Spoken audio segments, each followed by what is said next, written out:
local housing activists have documented the kind of conditions of sewage coming through the sinks, dampness and mould, infestation from pigeon waste, creating infections in children, no areas of play for children, utterly unacceptable, unsuitable accommodation for families with children.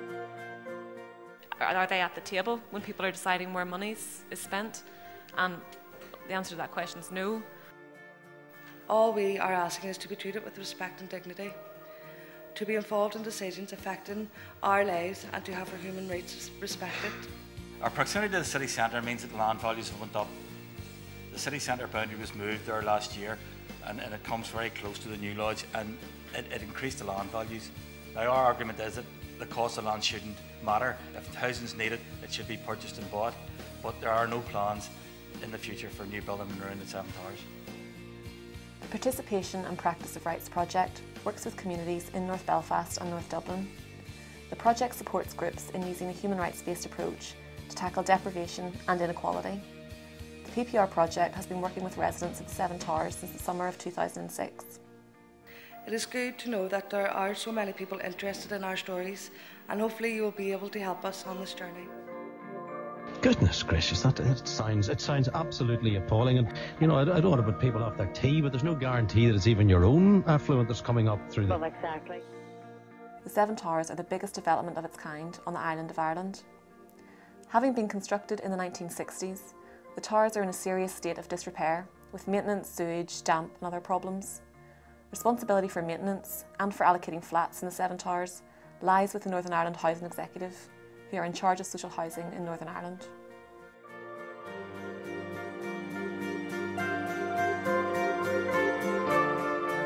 In January 2007, a group of residents from the Seven Towers began a development programme with the PPR project on how to use human rights to tackle housing issues they were facing in their community. The group worked on modules covering confidence building, human rights, action research and developing campaigns.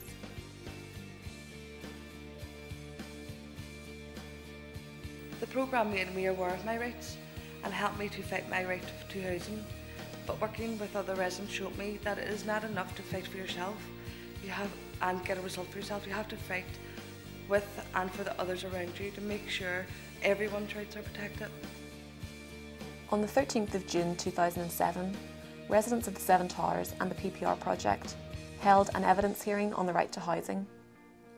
The hearing was an opportunity for residents and other individuals to give testimonies about human rights violations in the Seven Towers.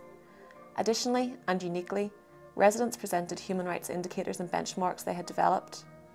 These indicators signalled that rights holders were beginning to define how their right to housing could be progressively realised over a set period of time. An impressive international panel of housing rights experts was convened for the hearing.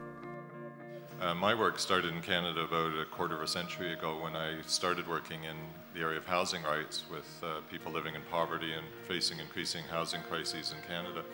And it really started with the basic insight when I started listening to people who were in housing crisis, that they had so many answers that no one was paying attention to. The organization for which I work basically works with slightly over 60 community-based organizations in urban areas.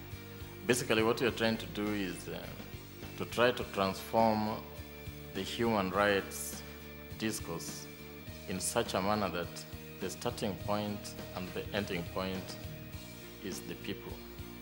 And what I have learned from my own experience working with communities and social movements is that participation is the first step to really implement human rights, and I think you are in the correct way, and I'm very happy to be here. Campaigning North Belfast residents who claim to be trapped in appalling living conditions have sought international backing in the fight for better standards. Because what we're talking about today is the future, and what we're talking about is government living up to its obligations. Construction on the new lodge tower blocks began in the early 60s, and they were a knee-jerk response to the chronic housing conditions which existed even back then. People living in the tiny terraced houses in New Lodge and Carrickhill endured appalling conditions: no heating, limited cooking facilities, an outside loo.